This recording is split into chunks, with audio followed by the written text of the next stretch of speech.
है मसीह का प्यारा वचन, ये है वचन प्यारा। परमेश्वर के धन्य नाम की महिमा हो। प्रभात मनन के सत्र 2252 में आप सभी का बहुत ही विनम्रता के साथ स्वागत करता हूँ। आइए आज को मनन के लिए हम पढ़ते हैं याकूब अध्याय 3 पद 2। इसलिए कि हम सब बहुत बार चूक जाते हैं, जो कोई वचन में नहीं चूकता वही तो सिद्ध मनुष्य है और सारी देह पर भी लगाम लगा सकता है। हमारे कल के मनन में हम ये देखे थे कि आत्मिक परिपक्वता अथवा सिद्धता से बात करने का अर्थ यीशु मसीह के समान बात करनी है। हमारी बातचीत और प्रभु यीशु मसीह की बातचीत के बीच अंतर क्या है? आरंभ में पढ़ी गई पद में इस प्रश्न का जवाब है हम सब बहुत बार चूक जाते हैं। और बातचीत में प्रभु का सिद्धता क्या है? वह तो सिद्ध मनुष्य था, वो अपनी बातचीत में कभी भी चूका नहीं है, ना चूकेगा। हमें से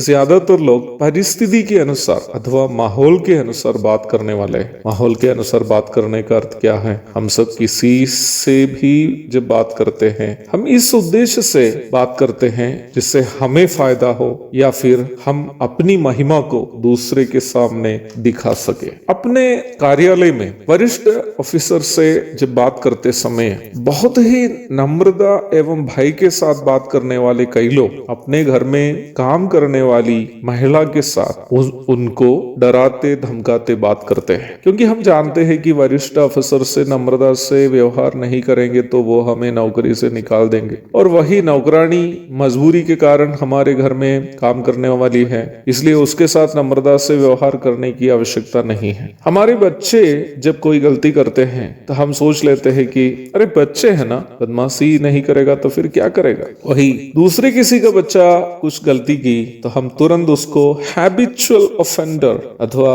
स्वभाव से ही बदमाश ठहरा देते हैं। धनी लोगों से हमारी बातचीत की शैली और गरीब लोगों से जो चाहे कलीसिया के सदस्य भी क्यों न हो बातचीत करने की शैली दोनों में काफी भिन्नता है। अपने बहनों के चरित्र को इतना अधिक महत्व देने वाले भारतीय भाई लोग दूसरों के बहनों के साथ अश्लील हरकतें करनी, अश्लीलता की बातें करनी अपना हक समझते हैं। मैं अब कितना उदाहरण बोलूं, हम सब बहुत बार चूक जाते हैं। हम पवित्रता के स्तर बनाए रखने का हमारे दायित्व को अक्सर भूल जाते हैं, परंतु प्रभु यीशु मसीह ने कहीं भी अपने एक शब्द में भी चूका नहीं। उनके शब्दों में उन्हें फंसाने के लिए व्यवस्थापक, फारिसी, सदूकी आदि यहूदियों के बीच के कई नेता लोग उनके पीछे पीछे पड़े रहे, परंतु वे कभी भी सफल नहीं हुए। प्रभु को फंसाने के लिए जिन जासूसों को वे लोग भेजे थे उन लोगों ने भी जो रिपोर्ट दिया वो इस प्रकार था, किसी मनुष्य ने कभी ऐसी बातें नहीं की। यूहन्ना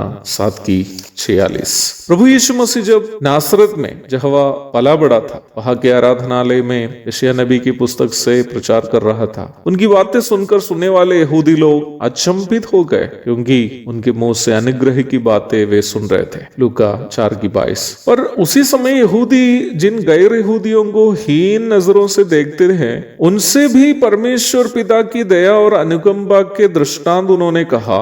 यहूदी उनसे नाराज हो गए और प्रभु को एक पहाड़ के ऊपर से नीचे की ओर धक्का देकर उन्हें मार डालने की कोशिश भी वे लोग की। लूका 4:29। इसलिए मैंने कल के मनन में आपसे ये कहा था कि प्रभु की बात करने की तरीका किसी को खुश करने के लिए भी नहीं थी, ना ही किसी को नाराज करने के लिए। सच्चाई को वो जैसी है वैसी ही उसे कहना प्रभु की बातचीत करने की शैली थी। इसलिए प्रभु ने बार बार ये कहता था कि मैं सच सच तुमसे कहता हूं। उनकी बात में कभी भी झूठ नहीं होती थी। दूसरे प्रकार कहूं तो प्रभु परिस्थिति से प्रभावित होकर बात नहीं करता था, बल्कि सुनने वालों की अनिवार्यता के अनुसार बात करता था। सुनने वालों की अनिवार्यता का मतलब यह है कि जिन्हें तसली की अनिवार्यता है उन्हें तसली की बात है, जिन्हें ज्ञान की आवश्यकता है उन्हें ज्ञान की बात है, जिन्हें प्रोत्साहन की आवश्यकता है उन्हें प्रोत्साहन की बात है, जिन्हें सुधार की आवश्यकता है उन्हें सुधार की बात है, जिन्हें डांट की आवश्यकता है उन्हें डांट। प्रभु ने लाजर के